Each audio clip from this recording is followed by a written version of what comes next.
That's carried. And then we move to Waihoro, Spreydon-Cashmere Community Board report to Council, and Carolyn Potter, Chair of the Board. Welcome to the table. Looking forward to receiving your report this morning.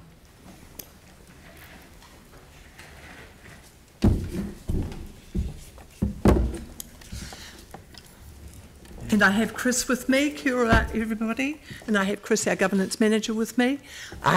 Great. I took double the dose of a pill this morning. I took 4 instead of 2. And when I looked it up to see if I was going to die, it turned out to be steroids, so I may gabble.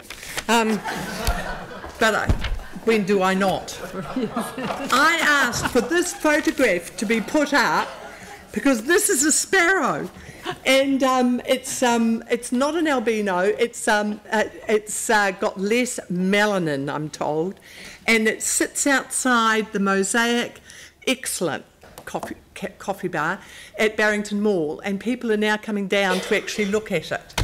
And but the first time I saw it, someone said, "Oh, there's a white sparrow," and I turned around thinking, "What an idiot! It'll be an escaped bird from somebody's aviary," and it turned out to be. So if you want to be a tourist, come and see our white sparrow, because everybody else is. And it's very big on Facebook, I am told. Significant projects in our board area. The Barrington Mall, after years and years of the local residents association, the Spreydon Network, being very active on the issue of exits and entrances onto Barrington Street from the Barrington Mall, which is next door to the Spreydon Library. It is coming to fruition, and the staff so far are completely on track, which we are thrilled with, and we are grateful to the cooperation of the Barrington Mall management, but particularly grateful to the Residents Association who worked so hard on this project. We are also pleased, and we thank Council, that the draft annual plan, the recently released draft annual plan, includes the Cashmere, Worsleys and Hoonhay Roads intersection, which was postponed from 2018-19 financial year to the 2019-20 financial year, and it's still in there in the annual plan, and we have hopes that this intersection will be getting to move. This is LJ and Friends Bike Workshop, and they came and saw us at the board with 6 young men, all of whom spoke and talked to us. LJ is after the leader of the group, and they are young people in our area who've set up a bike workshop with the help of 2 people, 2 slightly older people, and they are there every Sunday 1 to 4 p.m. helping people repair their bikes, and from a well-resourced caravan. The young kids, mostly boys but girls as well, really like it. They come along and they can set up a bike that they've got from the recycling centre on Blenheim Road, and for next to nothing, and they can come along and get it going and be on wheels within that 4 hours. And it's a really, really great project in the community. And they came to our board. They didn't ask us for anything except a recommendatory letter, and we're delighted that they are with us. The West Spreydon Community Pool, we've spoken about this before. It was first opened in 1935. It became overgrown and a relic. There was a huge fundraising effort, and I've got a feeling, I thought that might have been Dwayne Major right there, but it isn't.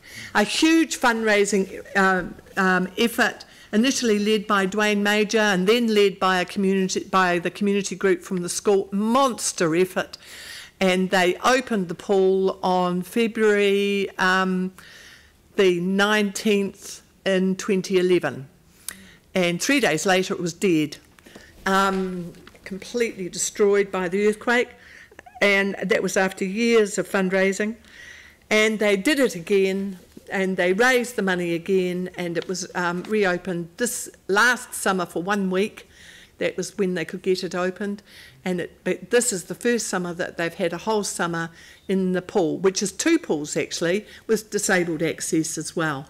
The board donated some money to several schools in our area to grant some of the families in those schools access to this pool, so that their kids will have that memory that we all should have of bombing into a pool on a hot summer's day.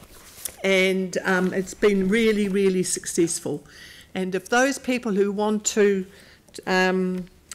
talk to a group about the installation of a swimming pool and the fundraising that occurred, they should go to West Spreydon School and have a conversation with them.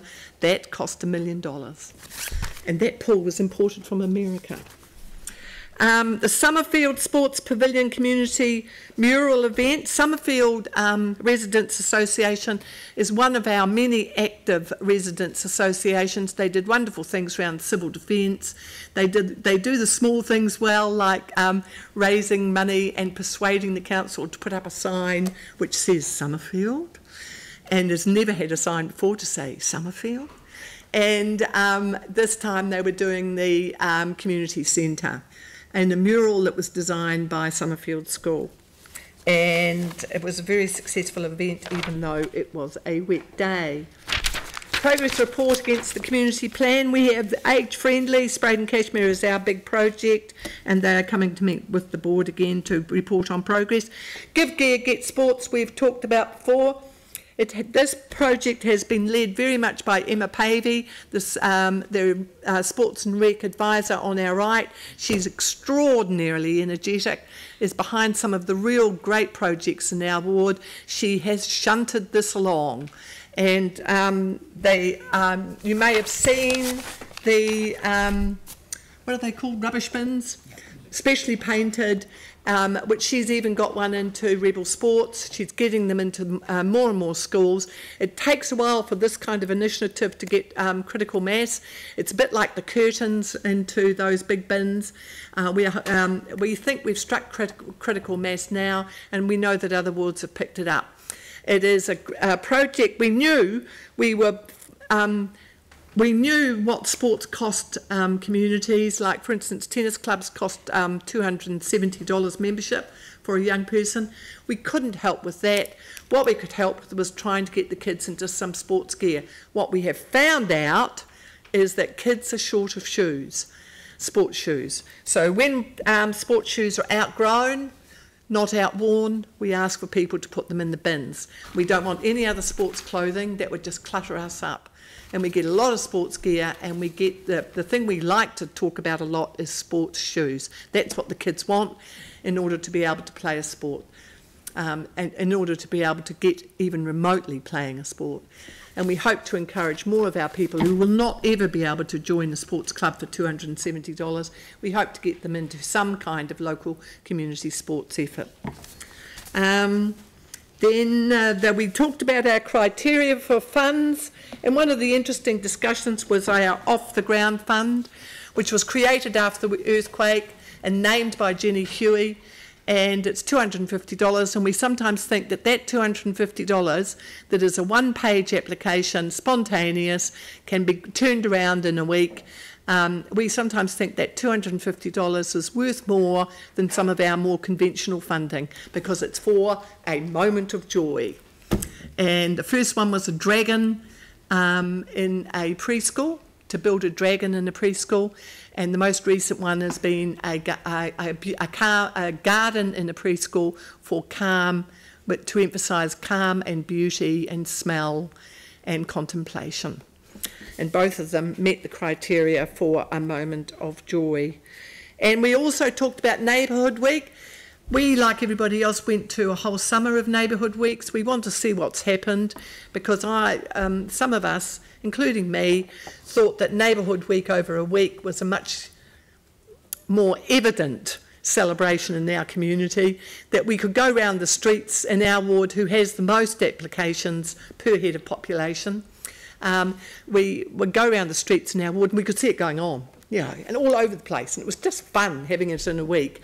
Of course the weather gets in the way and all that, but we're not too sure about the whole summer activity. We tend now to be getting applications for more routine functions that were taking place anyway and we are more interested in that event organised by the streets and the neighbours that give people in the community a real sense of bumping into one another and getting to know each other. So we'll look at that criteria when the end of summer, and we'll have a rethink about what's happened. It would be good to hear from other boards on it, actually. Okay, that's us. Perfect. 10 minutes, exactly. I know. Fantastic. Gabbling's good. Okay. I'll take one question if there is one. And there... Oh, Glenn. Can I just make an acknowledgement of not only Emma Pavey, but Jenny Huey and Dwayne Major, for getting things done. I think they are legends, and your board's been served very well by them. Thank you, and you're not wrong, but and there's other staff I should think about remembering every time, because staff really pulls some great ones off on us, and the Give Great in ordinary hands wouldn't have come off. It was because of her energy and drive, you know, and and our board is very grateful to her for it. Great. Carolyn, thank you very much indeed for an excellent report on what's happening in your area. We've now got a resolution to receive this report. Do I have a mover? Phil, seconded by Tim. All those in favour say aye. Against?